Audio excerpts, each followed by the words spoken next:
Well, we've reached the halfway point of 2022, and I guess you could say the first 6 months of this year have been a lot like the hangover. There was an unexpected party with cheap, easy, and free money floating around in some cases, and now, just like the next morning, for them, we're paying the price. The stock market looks a little tired, and risk is definitely off. The 10-year Treasury, as I discussed last week, finally fell back below 3%. Let's hope this brings affordability back into the mix.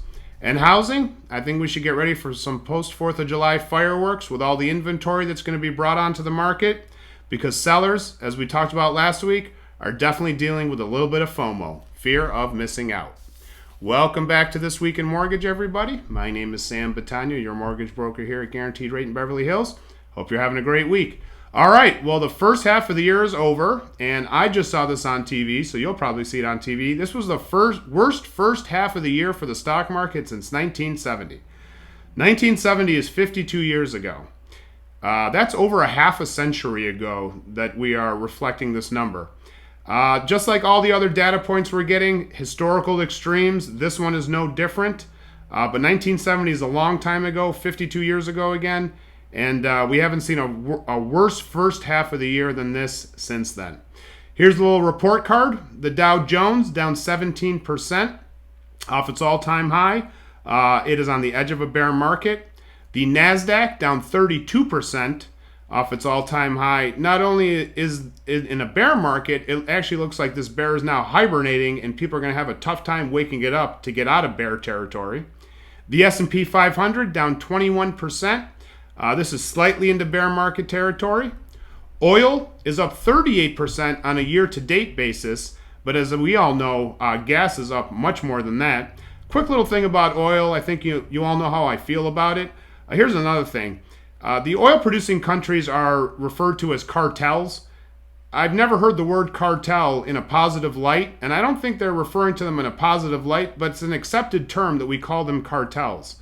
I don't know what's wrong with this oil business, but it seems like a scam to me, especially if we're calling the people that produce it part of a cartel.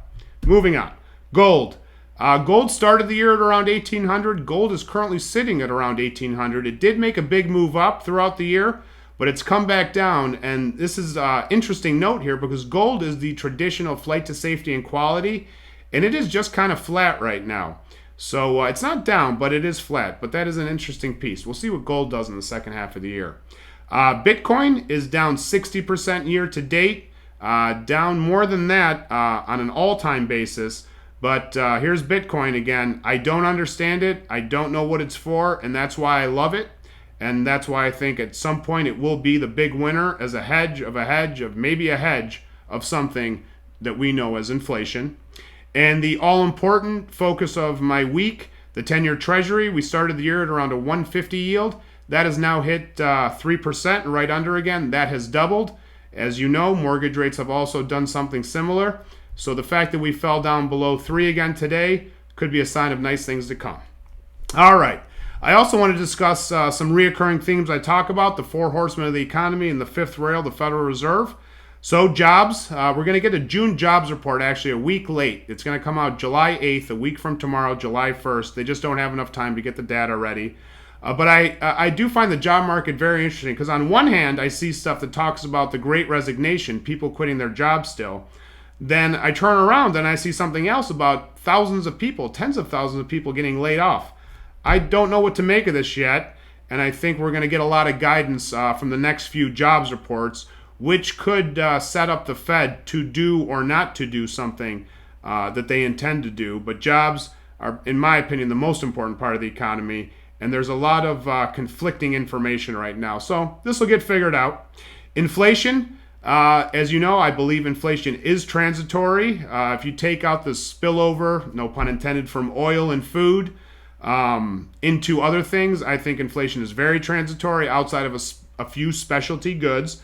But I think those things, when oil and food relax, those specialty goods relax, and that'll also lead us right into the logistics and supply chain problem that we've had. I do think this is going to get better, but for some of the wrong reasons. I think demand is going to come way down on the consumer because they're putting all their money in their gas tank and spending it at the grocery store. Consumers getting very tired, as I've talked about.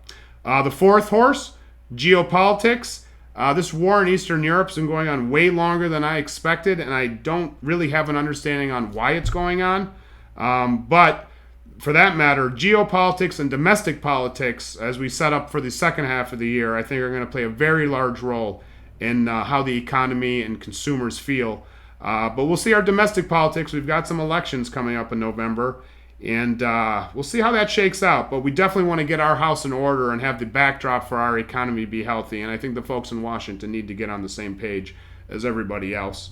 And the fifth rail, the Federal Reserve themselves, they're going to meet again in July. They're probably going to raise rates. I hope they raise the full 75 that they clearly aren't scared to do finally, just so they can start cutting rates sooner rather than later. I think we're going to be talking about the same Federal Reserve in 6 to 12 months about them cutting rates.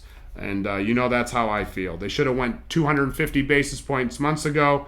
Now they're playing catch up, and they'll probably be playing catch up when they start cutting rates for that matter. But they can cut those down to zero overnight, as we've seen them do before. Alrighty, moving on to the housing market. I do believe that there is going to be a lot of inventory hitting the market after the 4th of July. I think there is a lot of pent-up demand from the sellers to actually sell and try to get the top dollar.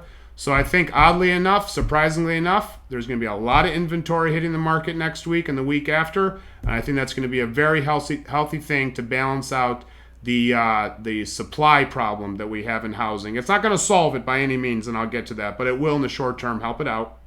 The last few weeks when it comes to buyers and sellers, it's like a staring contest almost when buyers, I believe, are searching around online. These aren't the buyers that are in escrow or making offers. These are the ones just staring at home prices online and waiting for the all-important price improvement, which is a term I love, all-important price improvement to happen. And a few of my clients have actually stared long enough and the price improved, so the seller blinked. I think there's going to be a lot more of that. And this price improvement, I love this term. It's so much better than any other way to say you're bringing the price of a home down, but it is an improvement. And as I mentioned before, if 10 or 20% comes off the top of your house, don't get your feelings hurt, because that is just a froth that was there because of the extremely low interest rates. Last year, each home had 10 potential buyers that qualified just fine. Now those 10 buyers, qualification-wise, are probably down to 3 or 4.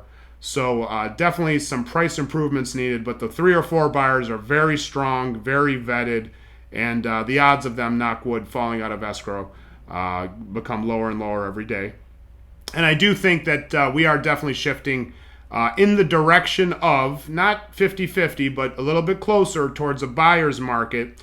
And the reason for this is the longer the interest rates stay elevated, the easier it is for things to shift over to the buyer's side. Because as I just mentioned, we used to have 10 qualified people for each property. Now there's only about 4 or so. So I think we are going to head into a buyers and sellers market, which, as we know it to be a normal real estate market, because the last couple of years have definitely been insane. And housing values are definitely going to be supported for 2 main reasons outside of anything I mentioned today. The general scarcity of home supply and dwelling supply, regardless of physical structure type. Less homes built, less housing built in the 2010s than any other decade post-World War II to keep up with demand. And mortgage love. I love that I put all my clients at a 2.75 interest rate, but the odds of them selling on the 30-year fixed, many cases, but the odds of them selling and getting away from that is very low, and that in and of itself is going to find a nice footing and a nice support for the housing market, because there's going to be that continued general scarcity of supply. Okay, everybody, I hope you enjoyed my show. Thank you for watching. I hope you have a great and safe upcoming 4th of July holiday weekend. As always, if you need anything with your mortgage, please don't hesitate to reach out to me. Have a great week.